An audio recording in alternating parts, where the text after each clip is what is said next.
பிரசாந்த் கிஷோரால ஓடுற குதிரைகள் மேலதான் பெட்டு கட்ட முடியுமே தவிர கமலஹாசனை முதலமைச்சராக்க முடியாது.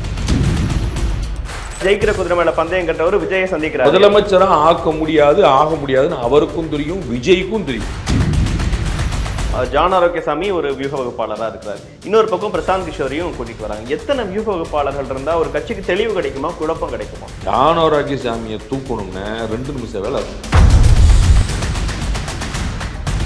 யாரை எடுத்துக்க போறாரு, யாரை சைலண்ட் பண்ண போறாரு, யாரோட கருத்து இருந்து பார்க்கணும். நீங்க வந்து ஒருத்தருக்கு ஒருத்தர் கருத்து சொல்லும் போது 100 முரண்பாடு ஏற்படத்தான் செய்யும். அல்டிமேட் டிசிஷன் வந்து pass will take.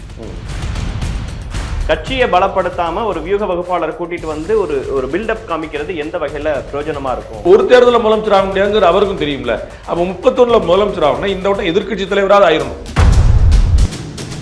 Two's and don't சொல்லக்கூடிய ஒரு ரிலேஷன்ஷிப்பா இருக்குமே தவிர கீழே உட்கார்ந்து மெட்டிகுலஸா நியூக்ளியர் டீல் பண்ணி ஒரு மேனேஜ் பண்றபடி இருக்காது. அவரு போட்டியிட்ட அவருடைய கேண்டிடேட் போட்டியிட்ட 4ல 3ல டெபாசிட் போன எப்பயுமே வியூக வகுப்பாளர் வேற, களமாடுறவர் வேற. அதை ஞாபகம் வச்சுக்கணும். ஒரு கோச் வந்து பிளேயரா இருக்க முடியாதுன்னு இருக்கலாம், ஆனா அதுக்காக கோச்சா தகுதி இல்லைங்கிறது வந்து ஒரு அபாண்டமான விமர்சனம். மீண்டும் பிரசாந்த் கிஷோரை நம்ம பக்கமே வச்சுக்கணும் அப்படின்னு ஏன் திமுக நினைக்கல? நீங்க நல்லா சம்பாதிச்சிருக்கிறீங்க, நீங்க பயங்கரமா இருக்கீங்க அப்படின்னா உங்கள்ட்ட வந்து டொனேஷன் வாங்கிட்டு போறவங்க கிடையாது. நானும் அதை பண்றேன் கிளம்புறவங்க. காமராஜரோ அண்ணாவோ அவங்கெல்லாம் இந்த மாதிரி என்ன வியூக வகுப்பாளர்களை வச்சுட்டா எலெக்ஷனை ஃபேஸ் பண்ணாங்க. காமராஜரோ அண்ணாவோ மற்றவங்களோ வந்து வெற்றி தோல்வியை மக்களிடம் விட்டாங்க. எனக்கு மூளை இருக்கு, காசு இல்லை. மூளை இருக்கிறவங்க எதுக்கு மற்றவங்களை தேடி போகணும்னு கேட்குறேன். இல்லை, நான் வந்து அண்ணன்ட்ட காசு இருந்தால் அது என்ன செய்வாருங்கிறது நம்ம அப்படி யோசிக்கலாம்.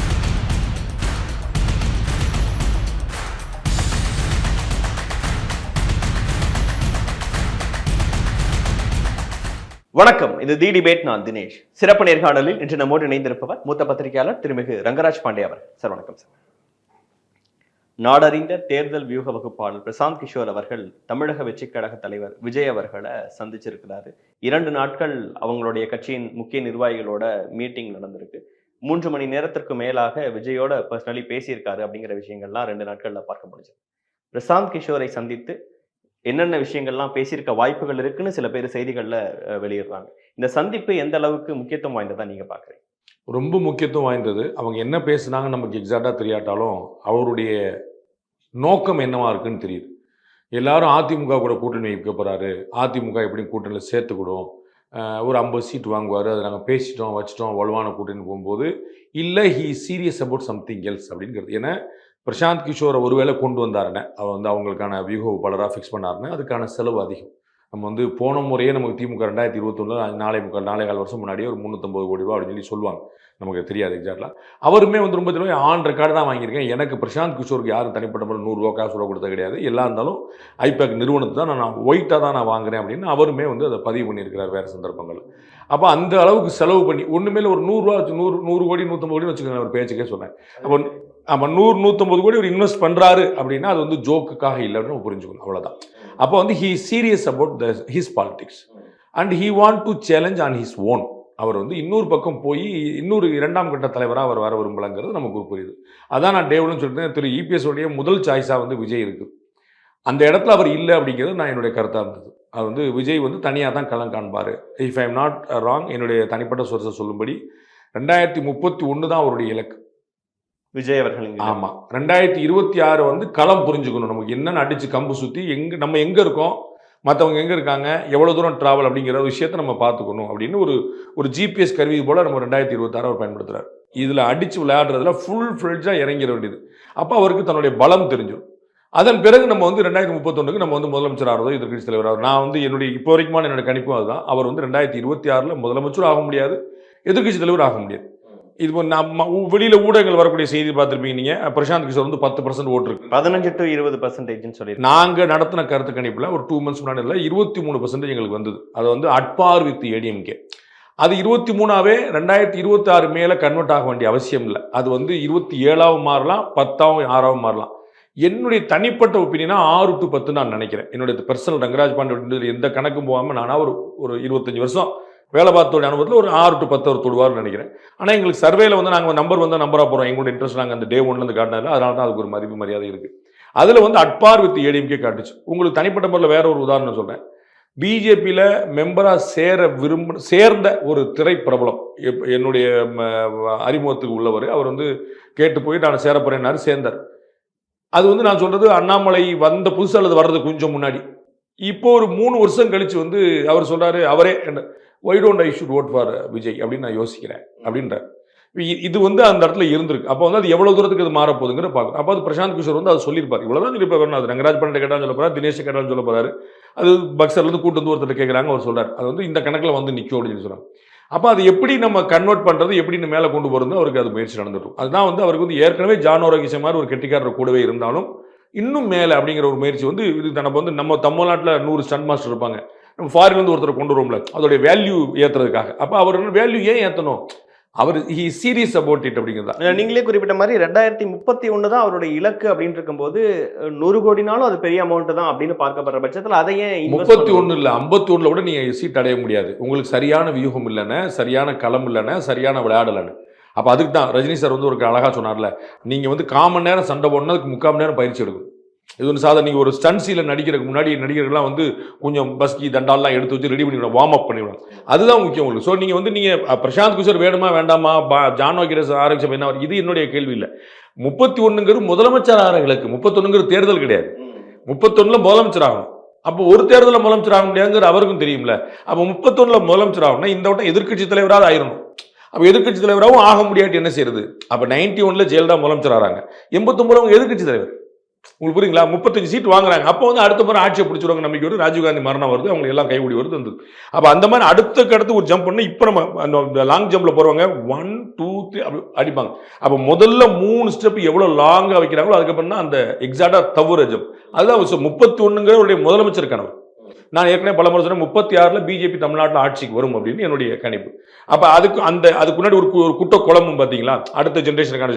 அப்போ அதில் வச்சு 31ல் நான் கேப்சர் பண்ணுங்கிறது இவருடைய கனவா இருக்கு. அப்போ 26ல் அவர் வலுவா விளையாண்டா தான் 31 சாத்தியம். பலவீனமா விளையாண்டாருன்னா யாரு பண்ணணும்? ஆமா, அப்ப இன்னைக்கு வந்து ஏடிஎம்கே வந்து விஜயை விரும்புதுங்கிறது உங்களுக்கும் தெரியும், உலகத்துக்கும் தெரியும். அப்ப அடுத்த முறை விரும்புறதுக்கு என்ன உத்தரவாதம் இருக்கும்? அப்ப அடுத்த முறை விரும்பினா எவ்வளவுக்கு ஷேர் இருக்கும்? ஆமா, இன்னைக்கு வந்து ஒரு பேச்சு, இன்னைக்கு திரு விஜய் வந்து ஆளுக்கு பாதினே 117 சீட்டு, யார் கூட வர்றாங்களோ அவங்க முதலமைச்சர், இன்னொருத்தவங்க துணை முதலமைச்சர். ஓகேவானா எடப்பாடி சம்மதிக்க மாட்டார். எளிமை என்ன ப்ரூஃப் பண்ணிருக்கீங்க, அதெல்லாம் ஓவருங்க உங்களுக்கு அப்படின்னு அவர் சம்மதிக்க மாட்டார். ஆனா ஒரு 50 சீட்னா கொஞ்சம் தட்டி முட்டி வந்து சரின்னு சொல்லிடுவாங்க. உங்களுக்கு புரியல, 2 அமைச்சர் சரிங்க அதை பார்த்துக்கிடுவாங்க அப்படின்னு. அப்ப எவ்வளவு தூரம் பண்ண முடியுங்கிறது இப்போ ஒரு வேல்யூ. இது வந்து என்னன்னா அவர் விஜய் அப்படிங்கிற பிம்பத்துக்கு இருக்கிற வேல்யூ. அப்ப அவருடைய களத்துல நம்ம என்னவா இருக்கிறோம்னு பார்க்கணும். அப்ப நம்ம வந்து வலுவா களமாடி இருக்கணும்னு நினைக்கிறேன். ஒரு வியூகம் வகுக்கிறது இனிமே நான் பண்ண மாட்டேன் அப்படின்னு சொல்லிட்டு போன பிரசாந்த் கிஷோர் அவர்களை அவருடைய இப்ப 2 நாட்களா பேசக்கூடிய செய்திகள், வரக்கூடிய செய்திகள், அவருடைய கேண்டிடேட்ஸ் போட்டியிட்ட 4ல் 3ல டெபாசிட் போன கட்சியை நடத்திட்டு இருக்கக்கூடிய பிரசாந்த் கிஷோர் அவர்களை சந்திக்கிறதுனால என்ன நடந்துரும்? கட்சியை பலப்படுத்தாம ஒரு வியூக வகுப்பாளரை கூட்டிட்டு வந்து ஒரு பில்டப் காமிக்கிறது எந்த வகையில பிரயோஜனமா இருக்கும்? 2 விதமா நம்ம பிரிக்கணும். ஒண்ணு வந்து அவர் என்ன செய்ய போறாருங்கிறது, அப்புறம் அவர் என்ன ஆனார் அப்படிங்கிற 2 பிரிப்போம். ஒண்ணு ஐபேக்னு ஒரு நிறுவனம் இருக்குது, அதுல இப்ப அவர் இல்ல. எனக்கு தெரிஞ்சு அதுல அவர் ஷேர் இருக்குது, அவருடைய கான்ட்ரிபியூஷன் இல்லை. அந்த ஐபேக் நிறுவனத்துடைய லாபம் வந்து அவருக்கும் பங்காக போகும். ஏன்னா அவர் ஒரு ஷேர் ஹோல்டரா அதில் இருக்காரு, அவர் தான் ஃபவுண்டர் மெம்பர் அதில்.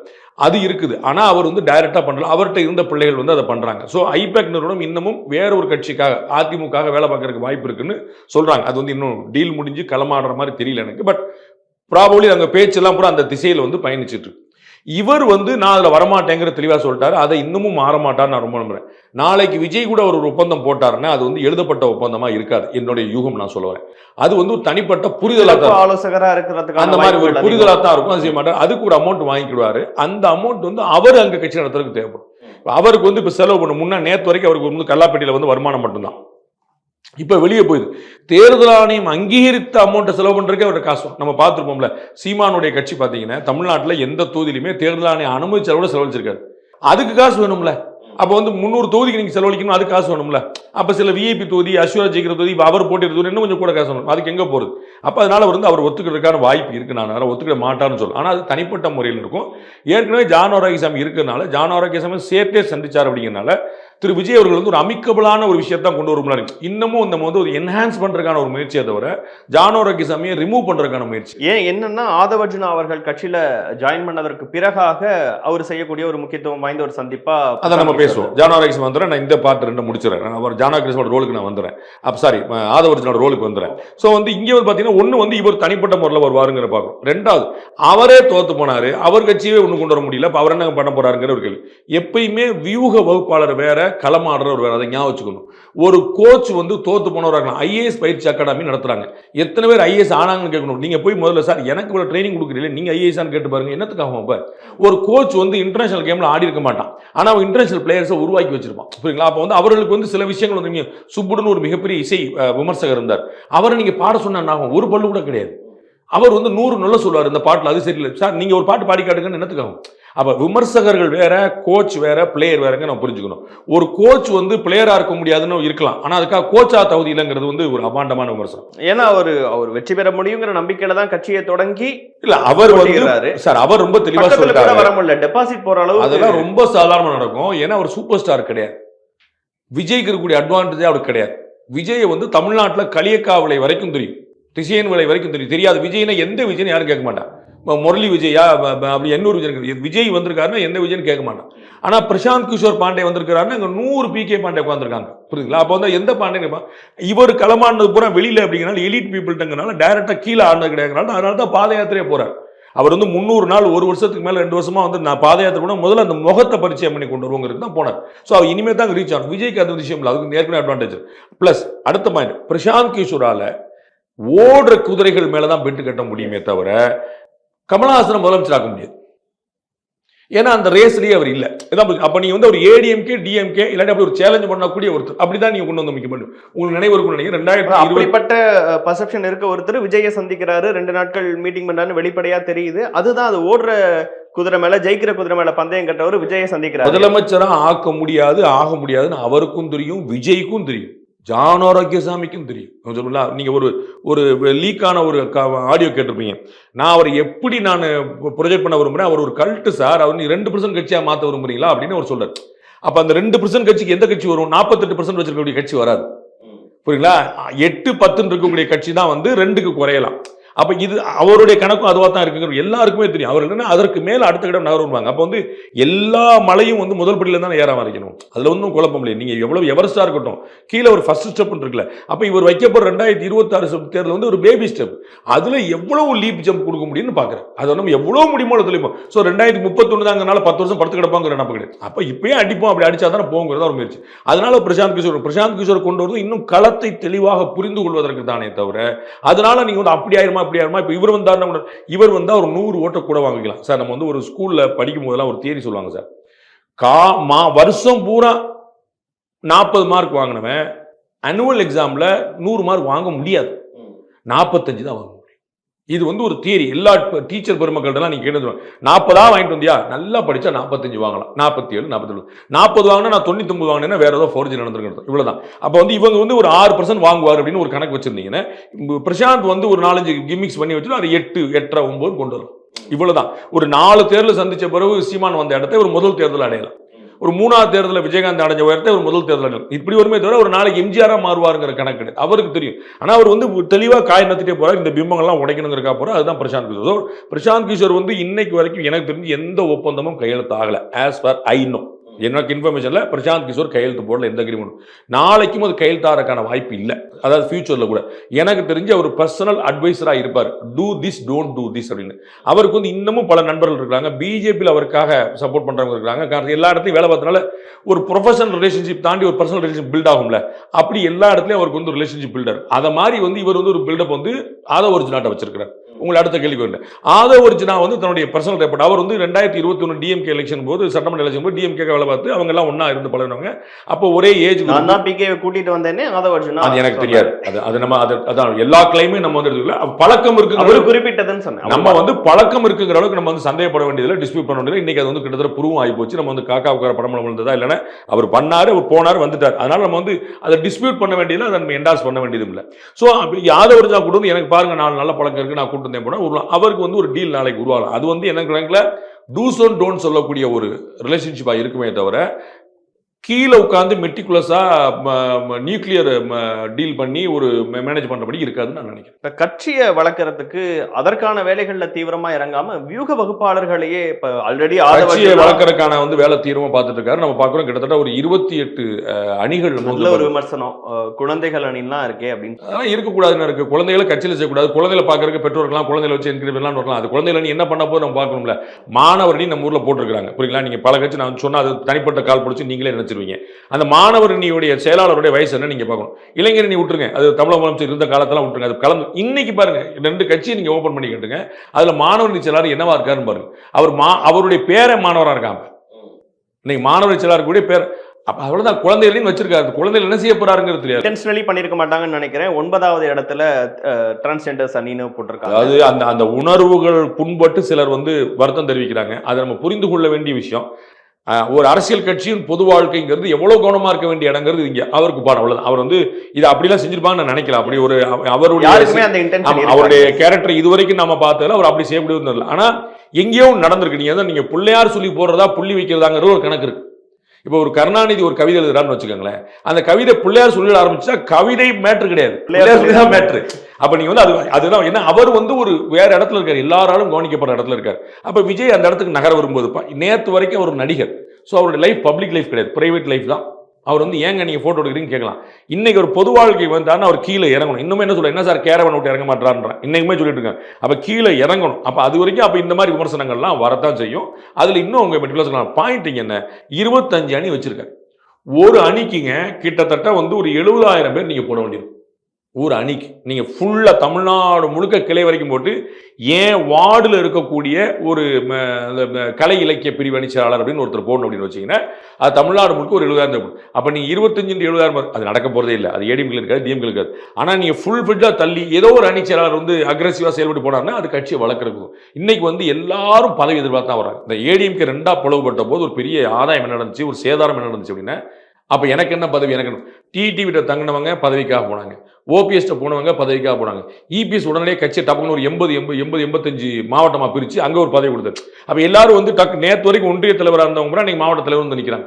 அப்ப அந்த மாதிரி இப்ப எல்லாத்தையும் இந்த ஆசை வந்துருச்சு. உள்ள துண்டு போடும் போதே நான் ஒரு பொறுப்பு வரணும் நினைக்கிறேன். அப்ப அவர்கள்லாம் தீனி போடக்கூடிய ஒரு டாக்டிக்ஸ். அப்ப எல்லாரும் நிர்வாகிகள் ஒண்ணு அவன்கிட்ட ரெஸ்பான்சிபிலிட்டி கொடுத்த மாதிரி ஆயிப்போச்சு. திரு கே.எஸ். அழகிரி மாநில தலைவராக இருந்தபோது நான் கேட்டேன், என்னன்னா இவ்வளவு துணை தலைவர் எத்தனை போச்சுலாரு கரெக்டாக சொல்லுங்க, தப்பலாமல் சொல்லுங்க, என்ன நான் ஜாலியாக சொன்னேன். அண்ணன் நம்ம ரொம்ப பிரியமா இருப்பாங்க. அவர் சொன்னார், நான் தெரிஞ்சுதான் போறேன், அவ்வளோ தெரியாமலா போறேன், நான் 300 பேர் 400 பேர் அது கார்த்தி சிதம்பரம் பப்ளிக்காக கேள்வி பண்ணார். என்னங்க எத்தனை பேர் பஸ்ஸில் ஏறுறவங்க பூரா பொதுச்செயலாளர் போல தெரியுதுலாம் கேள்வி பண்ணார். அப்போ அவர் சொன்னார், அந்த பொதுச்செயலாளர்னு மாநில பொதுச்செயலாளர் ஒரு பொறுப்பு கொடுத்துருக்கோம்ல, அப்போ நாளைக்கு வந்து நான் மாவட்டத்தில் வந்து கூட்டம் போடுறேன்ல, அப்போ நீ என்ன பண்ணுறேன்னு கேட்பேன்ல, அதுக்கான ஒரு வாய்ப்பு தான். அவ்வளோதான். நம்ம வந்து அது பதியாத்துக்கு வேல்யூ இருக்கா இல்லையாங்கல்ல, நம்ம வந்து கேள்வி கேட்கறதுக்கான ஒரு சந்தர்ப்பம். அப்போ அந்த மாதிரி இவர் வந்து நிர்வாகிகள் போறாரு, இவ்வளோ அணி கொண்டு வந்திருக்கிறாரு. So he serious about the politics தான் நம்ம எடுக்கிற பாயிண்ட். ஆதவ் அர்ஜுனா வாய்ஸ் ஆஃப் காமன்ஸ்னு ஒரு தேர்தல் வியூகங்களை வைக்கிற ஒரு இடத்தை வச்சிருக்காரு.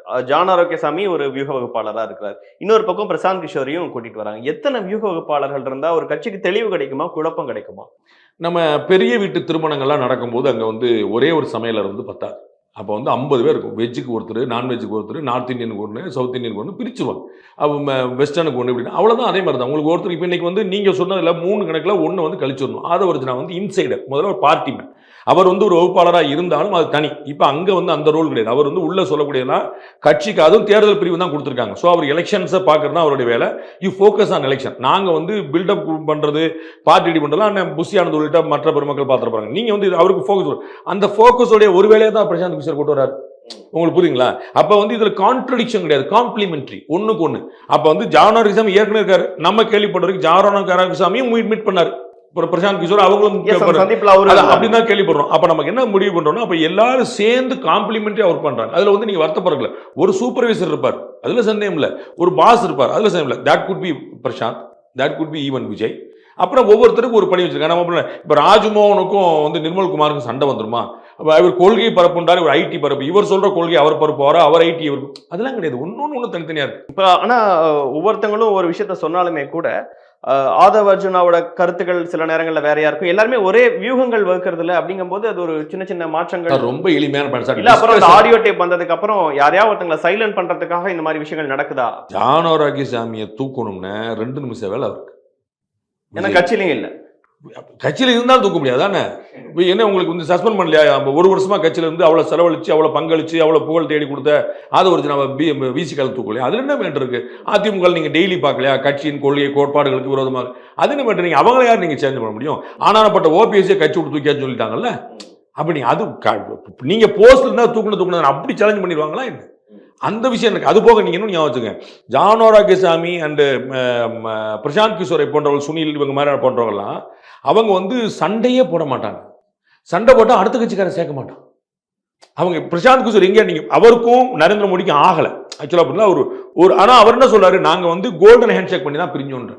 அவரை திட்டி அவர் வேலை பார்க்கல. அவர் சொல்றாரு மோடியை தோக்கடிக்கிற ஈஸிங்க, உங்களுக்குலாம் விவரம் தெரியாமல் இருக்குன்ற, உங்களால் தோக்கடிக்க முடியாதுன்றார். ஆனால் மோடியை தோக்கடிக்கணும் இவர் விரும்புறாரு. புரியுங்களா? பிரசாந்த் கிஷோருடைய விருப்பம் அதுவா இருக்குது. ஆனா அவர் சண்டை போடல. மோடி எங்கேயா எடுத்து பேசியிருக்காரா பாருங்க. அப்படி பேச மாட்டாங்க. நாளைக்கு நாம அறிஞ்ச வரைக்கும் 2021 தேர்தலுக்கு இதே ஐபேக் வந்து கமல்ஹாசனோட கையெழுத்து போட்டுருந்துச்சு. If I am not wrong, கமல்ஹாசனோட கையெழுத்து போட்டுருந்துச்சு. தே அக்ரீட்.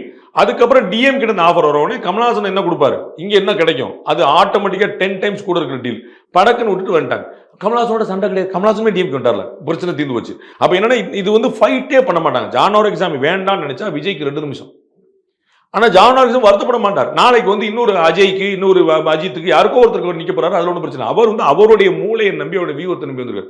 இது நல்லா ஓடுறக்கு வரும், நம்ம பண்ணோம், நம்ம வளர வரும், அவ்வளவுதான். ஸோ இங்க ஒரு கான்ட்ரடிக்ஷன் வர வாய்ப்பே இல்லை. அவர் வந்து என்ன அப்படின்னு பாத்தீங்கன்னா கூட இது மாதிரியான தலைவர்கள் லாங் ரோ கொடுத்துட்டே இருப்பாங்க. இன்னொன்னு கொடுத்துருப்பாங்க. ஸோ ஒரு தப்புல மொத்தமும் போயிடுச்சுங்கிறதே கிடையாது. 21 எலெக்ஷன்ல டிஎம்கேக்கு ஒர்க் பண்ணது அது பப்ளிக்ல நீங்க சொன்ன மாதிரி வெளியே தெரிஞ்சது தான், பணம் வரைக்கும் தெரிஞ்சது தான். மீண்டும் பிரசாந்த் கிஷோரை நம்ம பக்கமே வச்சுக்கணும் அப்படின்னு ஏன் திமுக நினைக்கல? ஒரு விஷயம். அதே மாதிரி விடுதலை சிறுத்தைகள் கட்சியில இருந்து அவங்களுடைய தொண்டர்கள் வரைக்கும் ஆர்கனைஸ் பண்ணி மீட்டிங்லாம் சில விஷயங்கள்லாம் நடத்தின ஆதவ அர்ஜுனா இருக்கிறாரு, அன்புமணி ராமதாஸ்க்கு பணியாற்றின ஜான் ஆரோக்கியசாமி இருக்கிறாரு. இவங்கள்ட்ட அந்த தகவல்கள்லாம் இருக்கும், கட்டமைப்பை பத்தின டீடைல்ஸ் எல்லாமே வச்சிருப்பாங்க. அப்படிங்கிற விஷயங்கள்லாம் விஜய்க்கு ஏதாவது பலன் அடிக்குமா? அது கட்டாயமா பலன் அடிக்கும். எல்லா இன்புட்ஸும் எல்லா எக்ஸ்பீரியன்ஸும் பலன் கொடுக்கும். அவர் வந்து பலன் கொடுக்காம ஒருத்தர் வந்து டெஸ்லால சிஇஓவா இருக்கிறாரு. அவர் வந்து நாளைக்கு ஒரு கம்பெனி ஆரம்பிக்கிறாருன்னா டெஸ்லால அவர் கத்துக்கிட்டதெல்லாம் இம்ப்ளிமெண்ட் பண்ணதான் செய்வார். அது வந்து நான் அதெல்லாம் மறந்துட்டு நான் வந்து அன்விண்ட் பண்ணிட்டு நான் இங்கே வருவேன்லாம் சொல்ல மாட்டார். அவருக்கு வந்து அதில் அந்த எல்லா எக்ஸ்பீரியன்ஸ், அதனால தான் எக்ஸ்பீரியன்ஸ் கேண்டிடேட் வேணும். நம்ம எதுக்கு எதிர்பார்க்குறோம்? அவங்களுக்கு ஒரு பழக்கம் இருக்கும்ல, லைட் இருந்தால் என்ன செய்யணும், லைட் இல்லாட்ட என்ன செய்யணும், கருப்பு சட்டை போட்டு வந்தால் என்ன செய்யணும், அதெல்லாம் சாதாரண ஞானம். அது வந்து அனுபவத்தில் வந்துடும். அப்போ அந்த மாதிரி அனுபவம் பலன் கொடுக்கும், அதில் ஒன்றும் குழப்பம் இல்லை. பட் இதில் வந்து யாரை எடுத்துக்க போறாரு, யாரை சைலண்ட் பண்ண போறாரு, யாருடைய கருத்து பார்க்கணும். நீங்க வந்து ஒருத்தருக்கு ஒருத்தர் கருத்து சொல்லும் போது 100 முரண்பாடு ஏற்படத்தான் செய்யும். டிஸ்கஷன்ல 4 வரத்தான் செய்யும். அல்டிமேட் டிசிஷன் வந்து பாஸ் வில் டேக். அதனால வந்து ஒன்று சொன்னார்னா ஜான் ஆரோக்கியம் வேற சொல்லுவார், ஜான் ஆரோக்கியம் சொன்னா பிரசாந்த் வருது, அந்த பிரச்சனையே கிடையாது. அவங்க யாருனாலும் சொல்லலாம். டிஎம்கே பொறுத்தளவுக்கு அவங்கள்ட்ட ஒரு வித்தியாசமான போக்கு டே ஒன்ல உண்டு. அது ஒரு கேரக்டரா உண்டு. நீங்க நல்லா சம்பாதிச்சிருக்கிறீங்க, நீங்க பயங்கரமா இருக்கீங்க அப்படின்னா உங்கள்ட்ட வந்து டொனேஷன் வாங்கிட்டு போறவங்க கிடையாது. நானும் அதை பண்றேன் கிளம்புறவங்க அவங்க. அதுதான் அவங்கள்ட்ட வந்து பழக்கம். நான் அதை பண்ண நான் ஏன், அவர் ஒரு சினிமாவில் தொழில் பண்ணி சம்பாதிக்கிறாரு. அப்போ சினிமாவில் கலைஞர் இருந்த வரைக்கும் ஏன் வந்து அவர் சினிமா தயாரிப்பு ஆரம்பிக்கல, அவர் ஏன் போல சினிமா பக்கம் ப்ரொடக்ஷன் பக்கம் ஏன் போல கொஞ்சம் யோசிக்கணும். அவர் முரசொலி மாறன்ட்டு தான் போனார். அவர் எல்லா தொழிலும் நான் பண்ண, அவர் எவ்வளோ தொழில் இன்னைக்கு இந்த குடும்பம் ஆரம்பிச்சக்கூடிய இவ்வளோ தொழிலும் கருணாநிதி பண்ணியிருக்க முடியாதா? அவர் தானே மூலம். அங்கேருந்தானே எல்லாமே கல். அவரே எந்த தொழில் பக்கம், நான் ஒரு கார் ஆரம்பிக்கிறேன், நான் ஒரு அதை ஆரம்பிக்கிறேன், நான் ஒரு டெலிகாம் ஏன் போல? அவருக்கு நம்ம விஷயம் சினிமா அவர் வந்து பிறந்துலேருந்து வந்ததுனால அது ஒன்று மட்டும் வச்சார். அதையுமே முரசொலி மாறன் கொடுத்தார். அவர் இந்த தலைவர்கள். ஆனால் இப்போ இருக்கக்கூடிய 2வது 3வது தலைமுறை எல்லா தொழிலையும் கால் பதிச்சிருக்கு, எல்லா தொழிலையும் கால் வச்சிருக்கு. அவருக்கு இதையும் செய்யும், இது என்ன பெரிய வித்து அப்படின்னு பார்க்குறாரு. ஒரு எக்ஸ்பீரியன்ஸாக அவங்களுக்கு பிரசாந்த் கிஷோர் இவ்வளோதானே நாம பார்ப்போம் அப்படின்னு, அவ்வளோதான். ஸோ ஐ திங்க், எனக்கு தெரிஞ்சு if I am not wrong, Prashant Kishor அங்கே இருந்த போதே அவர் வந்து தெளிவாக சொன்ன விஷயம், இங்கே ஸ்டாலினை மட்டும்தான் ப்ரொஜெக்ட் பண்ணுவோம். எங்களை பொறுத்தளவுக்கு கனிமொழியும் தயாநிதியும் உதயநிதியும் நேரு போல, பொன்முடி போல, பெரியசாமி போல இன்னொரு பிரபலம், அவ்வளவுதான். அவங்க ஸ்டாலின் கிடையாது. இந்த இடத்துல அவங்க ரொம்ப தெளிவாக ஸ்டாலின் தான் வர, அவங்க தே ப்ரொஜெக்டட் ஒன் பர்சன். ஸ்டாலின் தான் வராரு, விடியல் தர போறாரு. திமுக தான் வருது, விடியல் தர போது இல்லை. பார்ட்டி கூட கிடையாது. அப்படியே ஆந்திரால ஜெகன்மோகன் ரெட்டிக்கு சொன்னது அண்ணா தான் வராருங்கிற அந்த கணக்கு தான் அந்த பிரச்சனை. அப்போ வந்து நான் கேள்விப்பட்டது, கனிமொழியும் உதயநிதியுமே அவங்களுக்கு ஒரு டீம் வச்சுக்கிட்டாங்க, அவங்க ரேஞ்சில் அந்த அவங்க கணக்கில் அப்படின்னு வச்சுட்டாங்க. அவங்கள ப்ரொஜெக்ட் பண்ணி நான் ப்ரொஜெக்ட் பண்ண மாட்டேன்ட்டாங்க. நாங்கள் we are working for Stalin, not for anybody else அப்படின்ட்டாங்க. நாங்கள் பிரச்சார பயணத்திலே பொன்முடி கனிமொழியும் தான் போடுவோம். கனிமொழியும் பொன்முடி சீனியர் ஜூனியர், அவ எங்களுக்கு இருந்து இன்னொரு ஆள், அவ்வளோதான். அப்போ வந்து இப்போ திமுக அது ஒரு அனுபவத்தை பார்க்கு. அவங்க வந்து மருமகன் மகன் அவங்கெல்லாம் வந்து ஒரு எக்ஸ்பீரியன்ஸாக வந்து நிற்கிறாங்க. நம்ம அதையும் செய்வோமே, நம்மளால எல்லாம் செய்ய முடியும், செய்ய முடியாதுன்னு நினைக்கிறேன். அதுதான் ஒரு முக்கியமான விஷயமா இருக்கும்னு நினைக்கிறேன். இன்னொரு அரசியல்ல நம்ம கூட வச்சுக்கிட்டா இன்னொரு பக்கம் போக மாட்டாங்கிறதுக்காகவே சில நேரங்கள்ல சைன் பண்ணி பக்கத்துல வச்சுக்குவாங்கிறத பாக்குறோம். அது அவங்க இப்படிதான் பண்ணணும், நம்ம எப்படி சொல்ல முடியும்? நான் வந்து ஏன் அவங்க செய்யறாங்கன்னா உங்களுக்கு தெரியும். அவங்க வந்து ஐபேக் ஏற்கனவே இருந்தவங்க, நானும் நீங்களும் ஏற்கனவே தொடர்பில் இருக்கணும். எனக்கு முதல் தேவை நான் தம்பிட்டு தானே போன் போனேன். எனக்கு பழக்கத்தில் இருக்க தம்பிட்டு கேட்டு பார்ப்பேன். அப்படி இல்லாட்டி தானே இன்னொருத்தட்ட போவேன். அப்போ ஐபேக் வந்து ஆப்வியஸ் சாய்ஸாக இருக்கும். 2021 வரைக்கும் ஒர்க் பண்ணவங்களுக்கு, அது ஒரு வருஷம் மேலே ஒர்க் பண்ணவங்களுக்கு நல்ல ஆப்வியஸ் சாய்ஸ் இருக்கும். பட் ஏன் வேண்டாமோ 2024 ஒரு அனுபவமாக இருக்கலாம். 2024 நம்மளா தானே ஜெயிச்சோம், 26 நம்மளே ஜெயிச்சுக்கலாம். நமக்கு அதில் பெரிய விஷயம் நமக்கு தெரியும்ல என்ன பண்ணணும், அந்த பாலிசியை நம்ம இம்ப்ளிமெண்ட் பண்ணி அவர் சொல்லி கொடுத்துருக்காருல, அதே பாதையில் போக பண்ண அப்படின்னு நினைச்சிருக்கலாம். இதற்கு முன்னாடி இருந்த தமிழ்நாட்டின் தலைவர்கள் காமராசரோ அண்ணாவோ அவங்கெல்லாம் இந்த மாதிரி என்ன வியூக வகுப்பாளர்களை வச்சுட்டா எலெக்ஷனை ஃபேஸ் பண்ணாங்க. இந்த தமிழ்நாட்டில் இருக்கக்கூடிய மண் எங்க இருக்கு, மலை எங்க இருக்கு, முகடு எங்க இருக்குங்கிறதெல்லாம் வியூக வகுப்பாளர்களுக்கு என்ன தெரியும்னு ரங்கராஜ் பாண்டே அவர்கள் தான் பிரசாந்த் கிஷோர் பாண்டே விட பெரிய ஆள்னு பேசின சீமான் அண்ணன் சொல்லியிருக்காப்ல. அண்ணன் பாஸ்ல சொன்னார், அது ஓரமா வைங்க. அன்னைக்கு காலம் வரை இன்னைக்கு காலம் வரை அன்னைக்கு மிகப்பெரிய கதாசிரியர்கள் இருந்தாலும் நீங்க கவனிச்சிருப்பீங்க, அதே ஏவிஎம்ல, அதே விஜயால, அதே வாகினி ஸ்டுடியோல வந்து கதை இலாக்கான்னு ஒன்று இருக்கும். கதை உங்களுடையதாக இருக்கும், திரைக்கதை உங்களுடையதாக இருக்கும், வசனம் உங்களுடையதாக இருக்கும், டைரக்ஷன் நீங்களாக இருப்பீங்க. ஆனால் அந்த கதையை எடுத்துகிட்டு வந்து ப்ரொடியூசர் ஒன்லைன் ஓகே சொல்லிட்டாருன்னு அதுக்கப்புறம் அது கதை இலாக்காவுக்கு போகும். அந்த கதை இலாக்கா உட்காந்துட்டு எல்லாரும் கூடி பேசி அதில் 2 சீனை கூட்டி 2 சீனை குறைச்சி 2 எமோஷனை போட்டு அதை வந்து ஒரு ப்ரொஃபஷனலாக அதை ரெடி பண்ணி வெளியே கொண்டு வருவாங்க. இன்னைக்கு ஓடிடியில் என்ன நடக்குது? ஓடிடியில் கதை உங்களுடையதாக இருக்கும். ஆனால் அங்கே பாம்பேல ஒரு 10 பேர் உட்காந்துட்டு இதில் ஃபைட் இல்லை, இல்லை ஸ்டண்ட் இல்லை, இதில் ஒன்றும் டான்ஸ் இல்லை, 2 சேருங்க, ஒரு கள்ள பொண்டாட்டி இல்லை, நல்ல பொண்டாட்டி இல்லைன்னு அவன் ஒரு கதையில் வேற விஷயம் மசாலா கேட்குறாங்க. திருப்பி இங்கே ரீஒர்க் பண்ணி அனுப்புறாங்க. யாரோ 4 பேர் வந்து ஒரு மெக்கானிக்கலாக தீர்மானிக்கிறாங்க. அந்த மாதிரி இருக்கு. ஸோ இன்னைக்கு தேர்ட் அம்பையர் வந்துட்ட காலம். ஸோ நான் அப்போ எங்கள் அம்பையர் கண்ணு தெரியலன்னு அர்த்தமா அப்படின்னு கேட்கக்கூடாது. இன்னைக்கு டெக்னாலஜி வர வர வர காலம் மாற மாற அண்ட் இவர்கள் எல்லாருமே இன்னைக்கு காமராஜரோ அண்ணாவோ மற்றவங்களோ வந்து வெற்றி தோல்வியை மக்களிடம் விட்டார்கள். இவங்க வெற்றி மட்டும்தான், தோல்வியே கிடையாதுங்கிற அந்த உறுதிப்படுத்துங்கிற இடத்துல இருக்காங்க. நோ சாய்ஸே எடுக்கக்கூடாது. நம்ம எனக்கு மூளை இருக்கு, காசு இல்லை, மூளை இருக்கிறவங்க எதுக்கு மற்றவங்களை தேடி போகணும்னு கேட்குறேன். அது அண்ணனுடைய ஸ்டேட்மெண்ட். அண்ணனுக்கு வந்து என்ன செலவழிக்கிற காசு நியாயம் இல்லையா? இல்லை, நான் வந்து அண்ணன்ட்ட காசு இருந்தால் அது என்ன செய்வாருங்கிறது நம்ம அப்படி யோசிக்கிறோம். அண்ணன்ட்ட காசு இல்லை, எனக்கு தெரிஞ்சு அவர்கிட்ட வந்து அவ்வளோ காசு கிடையாது. இவங்கெல்லாம் வந்து சொல்கிற மாதிரியான ஒரு கற்பனை பண்ணுற மாதிரியான ஒரு காசு கிடையாது. ஒரு தொகுதிக்கு கொடுக்கறதுக்கான செலவு கூட அவர்கிட்ட கிடையாது. 234 தொகுதிக்கும் 27 லட்ச ரூபா நீ கொடுங்கனே அப்படின்னா நீ நிற்க வேண்டாம் பாப்பான்ட்டுருவார். அவர் அந்த கணக்கில் தான் இருக்கிறார். அவருக்கே வந்து யாராவது கொடுத்தா தான் நல்லா இருக்கும்னு நினைக்கிறவங்க இருக்காரு. ஸோ அந்த மாதிரி ஒரு அவர்கிட்ட காசு வந்தால் என்ன செய்வார்? ஒரு முறை ஆட்சி வந்தால் நம்ம பார்க்கல, ஆம் ஆத்மி கட்சி அரவிந்த் கெஜ்ரிவால் தேர்தலுக்கு முன்னாடி அவருடைய முகமே வேற இருந்துச்சு. தேர்தலுக்கு பின்னாடி கூட இருந்த பலரே வந்து சத்யேந்திரனா கழட்டி விடுறாரு, பிரசாந்த் பூஷனை கழட்டி விடுறாரு. ஒன்று மண்ணா இருந்து கட்சியோட ஃபவுண்டர்ஸை ஓகேங்களா. அப்போ தேர்தலுக்கு பிறகு ஆட்சி வந்த பிறகுங்கிற வேற இருக்கணும். அப்போ அண்ணன் வந்து நாளை காசு சம்பாதிச்ச பிறகு என்ன அண்ணன் இன்னைக்கு சொல்லலாம், நான் ஒரு ஊழல் கரைபிடியாத ஆள் அப்படின்னு சொல்லலாம். அண்ணன் வைகோ சொல்லுவார் நான் கரைபிடி, அவன் ஒரு நாள் மந்திரியானது இல்லையே. அப்போ கரைபிடியாத ஆள் வாசன் சொல்றதுக்கும் இவங்க சொல்றது வித்தியாசம் நான் பார்ப்பேன். வாசன் மந்திரியா இருந்தார், கரைபிடியாத கரன்னு சொல்லலாம். இவர்கள் மந்திரியா இல்ல, வந்தப்புறம் தான் நம்ம எப்படி சொல்ல, நான் வந்து பண்ணுவாங்கன்னு சொல்ல, அது வந்து வைகோ இவரும் காசு வாங்க மாட்டாங்க வாங்கன்னு சொல்ல, வந்தது இல்லைங்கும் போது நம்ம அப்படி சொல்றாரு. காசு இருக்கிறனால பண கொழுப்புல இதெல்லாம் பண்ணிக்கிட்டு இருக்காங்க. நான் அப்படி நினைக்கல. அதுக்கு தான் நான் வேற பணம் அண்ணன்ட்ட வந்தா என்ன சொல்லுவாரு எனக்கு தெரியாதுன்னு நான் சொல்லணும். வந்தா தான் நம்ம சொல்ல முடியும் அண்ணன் கேரக்டர் மாறிடுச்சா, அண்ணனாவே இருக்கிறாராங்கிறது அது பிறகுதான் தெரியும். They don't want to take any choice. அவங்க வந்து நடந்துடணும், அது வெற்றி மட்டும்தான் உத்தரவாதம், வெற்றிக்கு கீழே எதுவும் கிடையாது. இப்போ நம்ம பார்க்குறோம் இடதுசாரி முன்னணிகள் வந்து கடுமையாக சண்டை போடுறாங்க, விசிக்கே கடுமையாக அதிருப்தி எழுப்புது. அடுத்த வரி அவங்க என்ன சொல்றாங்க, ஆனாலும் நாங்கள் திமுக கூட்டணி தொடரணும். இன்னும் என்ன சொல்றாரு, திமுக இண்டி கூட்டணி ஒற்றுமையா இருந்தா இந்த வீழ்ச்சியெல்லாம் வந்திருக்காது. அவங்க ஒற்றுமையை பற்றி தான் பேசுறாங்க. அப்ப திமுக இதுல ஒரு பெரிய ரோல் இருக்குல்ல, இவர்கள் எல்லாம் ஒற்றுமையா வச்சிருக்குல்ல. இந்த பக்கம் ஆஃபர் டிமாண்ட் எவ்வளவு இருக்கு கண்கூடா பார்க்கணும், வெளிப்படையா ரகசியமா எவ்வளவு டிமாண்ட் இருக்கு. அப்ப அவ்வளவு ஆஃபர் இருக்கும்போது போகாம டிஎம்கே கூட இருக்கிறாங்கன்னு அப்போ டிஎம்கே எந்த அளவுக்கு பங்களிக்குது இல்லை, அதுதான் ரொம்ப முக்கியமாக பார்க்கணும். அப்போ வந்து அவங்க அந்த செலவழிக்கிறாங்கல்ல, அப்போ அது காசு செலவழிக்கணும், பணம் இடம் செலவழிக்கணும், வேலை செஞ்சு கொடுக்கணும், 150 சலுகைகள் செய்யணும், காம்ப்ரமைஸ் பண்ணிக்கணும், திட்டும்போது வாங்கிக்கணும், என்னென்னமோ இருக்குல்ல. என்ன முடிவு? நோ காம்ப்ரமைஸ், நம்ம திரும்ப வென்றாகணும். அது ஏன்னா திமுக தான் எனக்கு தெரிஞ்சு அண்ணாவின் மறைவுக்கு பிறகு எந்த தேர்தலும் 2வது முறை வென்றது கிடையாது. திமுக ஆரம்பிச்ச காலத்துல இருந்து 2வது முறையா கன்சிக்கிட்டே அந்த ஏடிஎம்கே வந்து 5 முறை வென்றுச்சு. எம்ஜிஆர் 3 முறை வந்துட்டாரு, ஜெயலலிதா 2 முறை வந்துட்டாங்க. டிஎம்கே 1 முறை கூட 2வது தேர்தல் ஜெயிச்சாங்க கன்சிக்யூட்டிவா. அப்ப அவங்க வந்து அந்த விஷயம் ஸ்டாலின் வந்து முதலமைச்சரே ஆக மாட்டாங்கன்னு சொல்லிட்டு இருந்தாங்கல்ல, அவருக்கு ராசி இல்லப்பான்னு செல்லூராஜனை வரைக்கும் எல்லாரும் விமர்சனம் பண்ணிட்டு எல்லாரும் சொல்லிட்டு ஜாதகத்துல இல்லையே நம்ம என்ன செய்ய முடியும். ஆனா இன்னைக்கு ஆனார்ல அந்த மாதிரி இந்த ஒரு ரெக்கார்டு இருக்கா அவங்களுக்கு, அதையும் பிரேக் பண்ணிடுவோம் அவங்க ஒரு முயற்சி. அப்ப வந்து எந்த காம்ப்ரமைஸ் பண்ணிடக்கூடாது. அப்ப நம்ம 200 சீட் இலக்கு வைக்கிறது அதுதான் 400 பார் அப்படின்னு பாலாஜி அவர்கள் இப்ப சொல்லியிருக்கிறாரு. தமிழ்நாடு முழுக்க ஸ்டாலின் அலை தான் வீசுது. அதை நான் ஏற்கல. ஆன்டி இன்கம்பன்சியை நான் களத்துல ரொம்ப ஸ்ட்ராங்கா பாக்குறேன். திமுக காரங்களே சொல்றாங்க. ஏடிஎம்கே காரங்க உற்சாகத்தில் இருக்கிறாங்க. ஒரு சின்ன அலையன்ஸ் அமைஞ்சிச்சுன்னா போனே தூக்கிடலாம்னு அப்படின்றாங்க. அதனால தான் அவங்க பிஜேபி அலையன்ஸுக்கு ரெடியா இருக்கிறாங்க. அவங்களுக்கு வந்து தெரியும் பிஜேபி அலையன்ஸ் வந்து நம்பர் 2 பார்ட்டி கிடையாது. எல்லாத்தையும் நான் பேசக்கூடிய 2ஆம் கட்ட ஏடிஎம்கே தலைவர்கள் வந்து பிஜேபி வந்துட்டா நம்ம ஜெயிச்சிரோம்னா, என்ன பிஜேபி அவ்வளவு வளர்ந்துருச்சுங்கிற இடத்துல இல்ல, நமக்கு அவ்வளவு போதுங்கிற இடத்துல இருக்காங்க. அவங்க என்ன ஆகுனா டிஎம்கேட அதிருப்தியால இருக்குது, நல்லா இருக்கனே ஃபீல்டு அப்படின்றாங்க. ஏடிஎம்கேட 2ஆம் கட்ட கள தலைவர்கள் வந்து எம்எல்ஏக்கள் முன்னாள் அமைச்சர்கள் நல்லா இருக்கனே ஃபீல்டு. இப்போ நம்ம வந்து பாமக, தேமுதிக, பிஜேபி அடிச்சிடலாம் அப்படின்றாங்க. அப்போ வந்து அது ஆன்டி இன்கம்பன்சி இருக்குங்கிறது நான் களத்தில் பார்க்குறேன். வேற விஷயம் நான் உங்களுக்கு ஏற்கனவே உதாரணமும் சொல்லியிருக்கேன், உங்களுக்கு அந்த 1000 ரூபாய் உதாரணமும் சொல்லியிருக்கேன். விஜய் அவர்களை தாவேகா கூட பிரசாந்த் கிஷோர் சந்திக்கிற அதே நேரம் அதிமுக கூட பிரசாந்த் கிஷோர் பேசிக்கிட்டு இருக்காருன்னு சில நாட்கள் செய்தி வந்துட்டு இருந்தது. அன்று சந்தித்த அன்று இரவே அதிமுக சம்பந்தப்பட்ட முக்கிய தலைவர்களை எல்லாம் பிரசாந்த் கிஷோர் சந்திச்சாரு. அவரும் இந்த கூட்டணியை வலியுறுத்தி சில விஷயங்களை பேசினாருங்கிற செய்திகள் எதுவும் உறுதிப்படுத்தப்பட்ட செய்திகளா வரல. ஆனா அது நான் நடந்திருக்குமான்னு நினைக்கல. நடந்தா நான் வியக்க மாட்டேன். நான் உங்களுக்கு ஏற்கனவே சொன்னேன், திரு பிரசாந்த் கிஷோருக்கு எல்லா பக்கம் நண்பர்கள் இருக்கு. போன முறை அவங்க வந்து சுனில் அவங்களுக்காக ஒர்க் பண்ணி கொடுத்தாரு. சுனில் அந்த வீட்டு பிள்ளை, சரிங்களா? அவங்க வந்து திரு மிதுன் அவர்கள், இபிஎஸ் அவருடைய மகன், சுனில்கிட்ட இன்னும் நல்லா பேசுவார். அவர் காங்கிரஸ் கட்சி போனோம் இன்னும் நல்லா பேசுவார். பிரசாந்த் கிஷோர் இன்னும் நல்லா பேசுவார். அவங்க தேக பேய்ட்டு தமிழ்ல. இப்போ நான் பேசுறேன், மிதுன் வந்து பிரசாந்துக்கு ஃபோன் அடிச்சிடாரு, இவர் கட் பண்ணிடுவாரா, பிளாக் பண்ணிடுவாரா?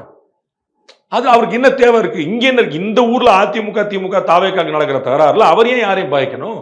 அவர் ஒரு பிசினஸா தான் வராரு. ஆமா, அதனால வந்து அவர் வந்து பர்சனல் ரிலேஷன்ஷிப் மெயின்டைன். போன முறை வந்து அவர் இவருக்கு சந்திரபாபு நாயுடுக்கு அவர் சப்போர்ட் பண்றாரா அப்படின்னு கேள்வி வந்து ஆந்திராவில் பெரிய விமர்சனம் வச்சு. நீங்க போன முறை வந்து தெலுங்கானா இவருக்கு ஜெகன்மோகன் சப்போர்ட் பண்ணீங்க, இந்த முறை நீங்க அவருக்கு சப்போர்ட் பண்ணீங்களா மறைமுகமா அப்படின்னு விமர்சனம் போது அவர் சொன்னாரு, நான் யாருக்குமே சப்போர்ட் பண்ணல, நான் இங்கே உட்காந்துருக்கேங்க. அந்த கட்சியில பல பேர் என்னுடைய நண்பர்கள், நான் அவங்களுக்கு ஒர்க் பண்ணியிருக்கேங்கிறனால they know me very well. அப்போ அவங்க ஃபோன் பண்ணி நான் தலைவா நான் போட்டிடுவான்னு கேட்குறாங்க. நீ போட்டிடாத, அவன் பையனை போட்டிடுவை நான் சொல்றேன். இது வந்து ஒரு ஃப்ரெண்ட்லி அட்வைஸ். நாளைக்கு 100 ரூபா கூட வாங்கல, அவர் பையன் போட்டிட்டார், பையன் ஜெயிக்கிறார். இப்போ இது வந்து நான் தானே சொன்னேன். அப்போ நான் சொல்றேன், அப்படின்னா உனக்கு அதிருப்தி இருக்குப்பா, அவன் பையன் வந்து அந்த அதிருப்தியை காலி பண்ணி விட்டுருவான், ஜன்மம் வந்துருவான் அப்படின்னு சின்ன ஐடியா. இது வந்து என்னுடைய பர்சனல் ரிலேஷன்ஷிப்ல ரேப்பாட கொடுக்கும். அதை மாதிரி தான் மிதுனோ. நாளைக்கு நான் சொல்றேன், இப்போ மருமன் பேசட்டும், ஒரு ஃபோன் எடுக்க மாட்டாரா? நிச்சயமா எடுப்பார். அப்ப நீங்க யோசிங்க, என்ன விஜய் சந்திப்பு நடந்ததா? அது எனக்கு தகவல் இல்ல. எனக்கு தகவல் நான் வந்து எனக்கு கன்விக்ஷன் கிடைக்காம நான் வந்து பேசி இருப்பாங்கன்னு நான் நம்புறேன். பேசியிருப்பாங்க நம்புறேன். மருமகன் போன் பண்ணா பேசியிருப்பார், மிதுன் போன் பண்ணா பேசியிருப்பார், விஜயை பார்த்திருக்காரு. அப்ப என்ன சார் 3 பேர் நம்ம ஊர்ல தான் இந்த பக்கம் கை நினைச்சா அந்த பக்கம் காலை காட்டணுங்கிற புத்திலாம் இருக்கு. அதெல்லாம் அங்க கிடையவே கிடையாது. அவங்களுக்கு எல்லாருக்குமே தேனோ ப்ரொஃபஷனல் ரிலேஷன்ஷிப்னா எப்படி இருக்குன்னு தெரியும். அதை தாண்டி பர்சனல் ரேப்போர்ட் எல்லா பக்கம் மெயின்டைன் பண்ணிருக்காங்க அக்ராஸ் பொலிட்டிக்கல் பார்ட்டிஸ். அதனால அவங்களுக்கு இன்னும் அதுல குழப்பமே கிடையாது. இவரும் சந்திச்சிருக்கலாம், சந்திப்பு நடந்தா என்னால் உத்தரவாதப்படுத்த முடியல. பேசி இருக்கிறதுக்கான 100% வாய்ப்பு இருக்கு. நான் அதை டினை பண்ண மாட்டேன். பிரசாந்த் கிஷோர் அவர்கள் வருவதற்கு ஒரு நாளுக்கு முன்பாக தமிழ்நாட்டில் இருக்கக்கூடிய எல்லா முக்கியமான ஊடகங்கள்லையும் தாவேகா தலைமையில தான் கூட்டணி என்பதில் உறுதியாக இருக்குது அப்படிங்கிற ஒரு செய்தியை வந்து கொண்டு வராங்க. ஆனா அபிஷியல் பேஜஸ்லயோ இல்ல பொதுச் செயலாளரோ தலைவரோ அந்த மாதிரி கருத்துக்களை எதுவும் அபிஷியலி அனௌன்ஸ் பண்ணல.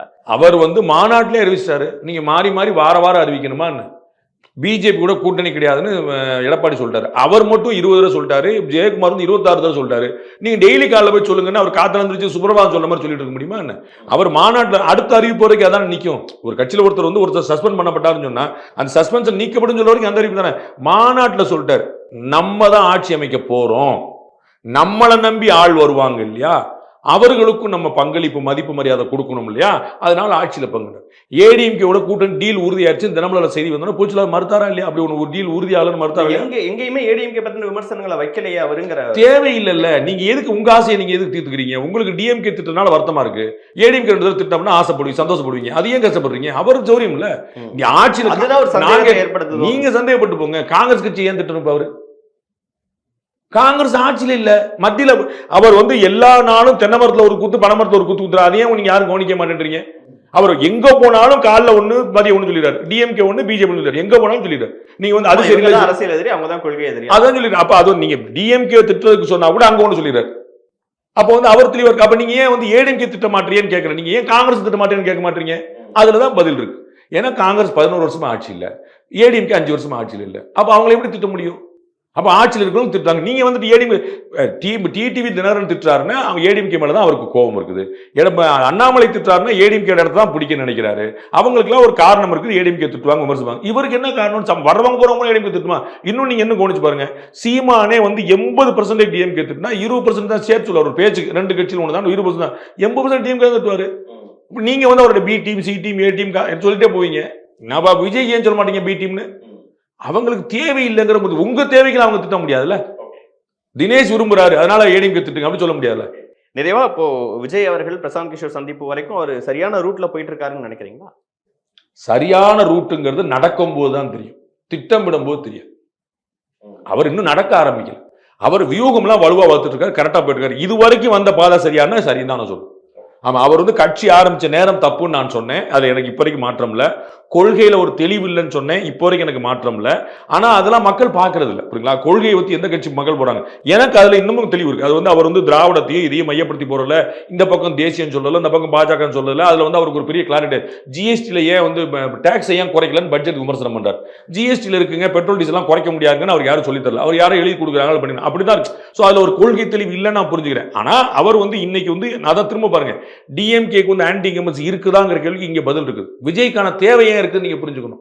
சீமான் எப்படி 8% பெறான்னு பார்க்கணும். பாஜக ஏன் வளர கட்சியா இருக்குன்னு பார்க்கணும். அப்ப திமுக அதிமுக தங்களுடைய இடத்தை விட போய் தான் இப்படி 3 முக்கியமான கட்சிகளுக்கான வளர்றதுக்கான ஸ்பேஸ் கிடைக்கும். யாருடைய ஸ்பேஸ் இது? புரியுங்களா? ஏடிஎம்கே டிஎம்கே தவிர காங்கிரஸே வளர முடியாம இருந்த ஸ்பேஸ், விடுதலை சிறுத்தைகள், கம்யூனிஸ்டுகள், மதிமுக, பாமக எல்லா கட்சியும் கரைஞ்ச களம். புரியுங்களா? இப்ப இங்க எப்படி விஜய் வரப்போறாரு போது சீமான் தேர்தல் ஆணையத்தை அங்கீகாரம் பெற்று நிக்கிறாரு. பிஜேபி நாங்க தான் 2வது பெரிய கட்சி 18% இந்த ஸ்பேச்லாம் எங்க வருதுன்னு யோசிங்க. இவர்களுடைய வீழ்ச்சி, அவர்கள் 3 வருட வளர்ச்சி. இவர்கள்னு திமுக அதிமுக ரெண்டையும் சேர்த்து சொல்றீங்க. திமுக பர்சன்டேஜ் எங்க தானே உங்களுக்கு தெரியல. நான் உங்களுக்கு புள்ளி வரம் போட்டிருக்கேன். நான் உங்களுக்கு தனியா அனுப்புறேன், நீங்க பாத்துங்க. பப்ளிக் டொமைன்ல இருக்கு. 2019, 21, 24 3 தேர்தலையும் இதே திமுக கூட்டணி ஓட்டு குறைஞ்சிருக்கு. 3 தேர்தல்களில் 100, 98, 96 இப்படி குறைஞ்சிருக்கு. 3மே கன்சிடர். சோ இப்படி கூட போல இப்படிதான் இருக்கு. அவர்கள் வாங்கிய ஓட்டு, அவர்களுக்கு விழுந்த ஓட்டு 2019 விழுந்த ஓட்டு 21 விழல, 21 விழுந்த ஓட்டு 24 விழல. அந்த ஸ்பேஸ் விஜய்க்கு இருக்குன்னு நினைக்கிறேன். 3 பேருக்கும் இருக்குன்னு சொல்றேன். பிஜேபியும் அதை தான் கையாளுது, சீமானும் அதை தான் கைப்பற்ற நினைக்கிறாரு, தாவேக்காவும் அதை தான் குறி வைக்குது. ஓகே, என்ன நடக்க போகுதுன்னு பொறுத்து வந்து பார்ப்போம் சார். இவ்வளவு நேரம் நேரத்தையும் கருத்துக்களை பகிர்ந்து கொண்டதற்கு மிக்க நன்றி சார்.